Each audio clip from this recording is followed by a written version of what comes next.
Hey there, Grumpy Old Fart here. Be sure to check me out over on Rumble. There you'll find all of my stuff from YouTube, plus my political and social commentary and weekly current events, which YouTube frowns on. Links to my Rumble channel, as well as my other YouTube channels, and links to let you order my books are in the description of this video. If you enjoy my content, please like, subscribe, share, and comment. I welcome your comments, even if you disagree with me. Now, on with the video. Hey there, Grumpy Old Fart here. I'm doing, I normally do TV or movie reviews. This is a little bit different. This is a radio show review about quite possibly the greatest radio program in history. Coast to Coast AM. Years ago, a friend of mine introduced me to it named David. He and I have had a falling out recently. And, you know, he's not a bad guy. We just had a disagreement over gaming. So, yeah, he's not a fan of mine right now, and that's cool. I understand. But he showed me this program, and I fell in love with it. I've been watching it ever since, listening to it. I don't get a chance to listen to it where I am, but I catch the shows on YouTube because you can see them on YouTube. This radio show started in 1988. It is a paranormal talk radio show. It is the premier paranormal talk radio show. In 1988, the late great Art Bell started this program. He it just from the high desert, and that's why I put the desert up there, because yeah, Art Bell was freaking brilliant. I did a UFO Legends video on him. He himself did not research UFOs, I don't believe, but he made it possible for the people who did to put their stories and information out there, and he treated them with credibility, and that right there says a lot. In 1978, Art Bell created and hosted West Coast AM, which was basically the same format, but it dealt primarily with politics. In 1988, it was changed to Coast AM and became the paranormal powerhouse that it is today. Art Bell left the show in 2003. The show has since been hosted by George Norrie and some other people. The show deals with a variety of topics, from government conspiracy to UFOs, UAPs, to Bigfoot and other cryptids, to spirituality, to magic, to ESP, unexplained phenomena, ghosts, and everything in between.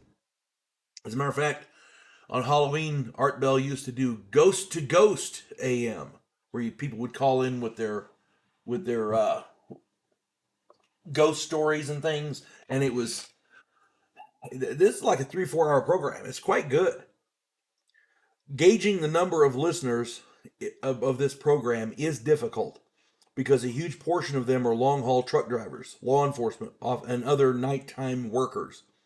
The latest estimates are around 2.75 million people are listening to this, making it the most popular overnight radio show in the country.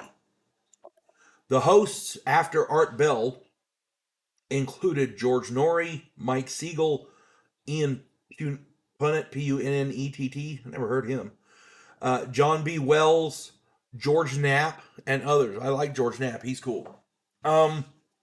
George Norrie is also good. These are all good people. They're not Art Bell. You know what I'm saying? Art Bell was the original, and there's nobody going to be better than him. And Art Bell has since passed. So, prayers for his family.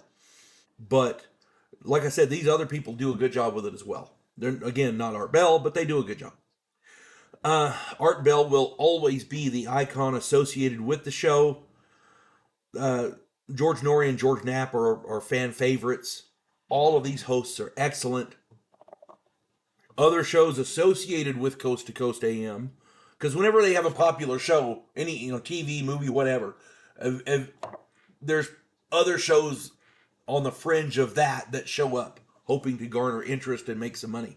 Well, other shows associated with Coast to Coast AM are Dreamland, Coast to Coast Live, Art Bell, Somewhere in Time, and Midnight in the Desert. I love that one. After he left Coast to Coast AM, Art Bell had another radio program called Dark Matter that was very good. I mean, extremely good program. It was basically the same format as Coast to Coast, but different people doing it, that kind of thing. one of the things that made this program the powerhouse that it is the wide range of outstanding guests. People like David Paulides, the Missing 411. Again, topics of all types. Government conspiracies, UFO sightings, UFO abductions, paranormal, any kind of paranormal ghosts, shadow men, interdimensional stuff, you name it. And the guests were, okay, I got to be honest with you, some of the guests were a little hard to believe. But, oh my God, it was a great program. It was just fun to listen to. And that's what you want, right? You want something fun to listen to. Many of the old programs are archived on YouTube, and they can be accessed for free. If you enjoy the paranormal, different paranormal topics, if you're into UFOs, if you're an amateur or a professional ghost hunter, if you're if you're into Bigfoot, this program is for you. They did there's an audio recording that somebody put up, and I don't recall where it's from. It is a screech from Bigfoot. The first place I ever heard that was on Coast to Coast AM. That screech is, oh my God, horrifically terrifying.